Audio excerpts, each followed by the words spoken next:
नमस्कार, मैं हूं उदय भगत और आप देख रहे हैं यूएनएन इंडिया। जैसा कि आप जानते हैं, हमारा चैनल है UNN media, UNN India, UNN reporter, जय भोजपुरी, यूएनएन म्यूज़िक। तो आज से मैं यूएनएन मीडिया पे रोज़ एक वीडियो लेके आऊँगा खास आपके लिए। हालांकि मैं जिस मुद्दे पर बनाऊँगा वो बहुत लोग उसको पसंद नहीं करते, उस मुद्दे को, चाहे उनके मन मुताबिक नहीं होता है, लेकिन फिर भी अगर वीडियो पूरा देखेंगे तो अच्छा लगेगा। अगर आप मुझसे फेसबुक जुड़े हुए हैं तो कल आपने मेरा एक पोस्ट देखा होगा। अगर आप अनपढ़ हैं, अगर आप कम समझदार हैं, लेकिन किस्मत से अगर आप सफल हो जाते हैं और उस सफलता को बरकरार रखने के लिए आपको अपने आसपास अच्छे अच्छे लोगों को रखना पड़ेगा। आप इसे अपना मोटिवेशनल वीडियो भी मान सकते हैं। मैं कोई मोटिवेशनल गुरु नहीं हूँ, मैं एक विशुद्ध पत्रकार हूँ। काफ़ी समय तक पीआरओ काम किया था, मैं एज ए पीआर काम किया है। तो पहले आगे बढ़ने से पहले कहानी बताऊंगा मैं आपको। एक सेठ जी थे, अक्सर दुकान में दोपहर में वो दुकान बंद करके सो जाया करते थे।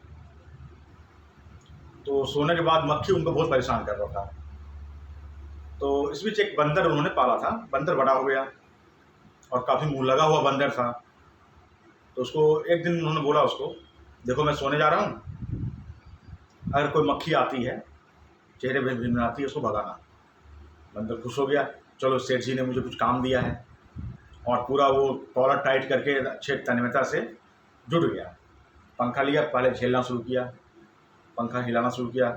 सेठ जी भी खुश, बंदर समझदार है, मेरी सेवा कर रहा है। तो उसी समय 2-3 मक्खी भिनभिनाने लगी आके। कोई कान पे बैठे, कोई नाक पे बैठे, कोई सर पे बैठे, कोई इधर बैठे, कोई उधर बैठे।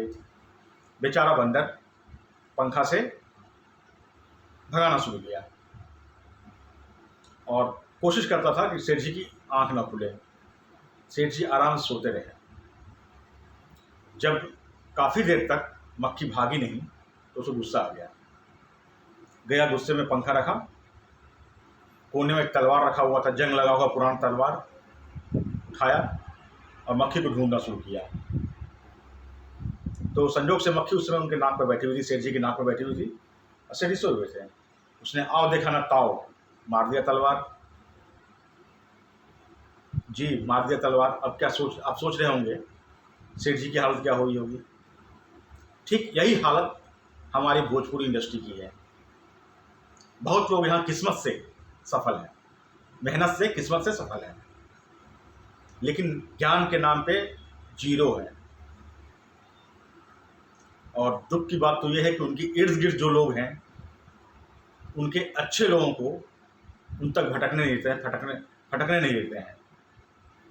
कब्जा जमा लेते हैं वही धुर्त लोग, और उनका हर कदम बंदर की तरह होता है, सेठ जी की तरह होता है। वो सेठ जी इसी में बर्बाद होते हैं। उम्मीद है आप समझ गए होंगे मैं कहना क्या चाह रहा हूँ। तो आज के लिए बस इतना ही, छोटी सी कहानी के साथ मैंने शुरू किया था और एक कहानी पे ख़त्म किया। आप समझदार हैं, आप खुद अंदाज़ा लगा सकते हैं क्या हो रहा है। और ही इसी तरह कई वीडियो बनाऊंगा, मैं रोज़ बनाऊंगा, एक वीडियो दूंगा आपको। तब तक के लिए धन्यवाद।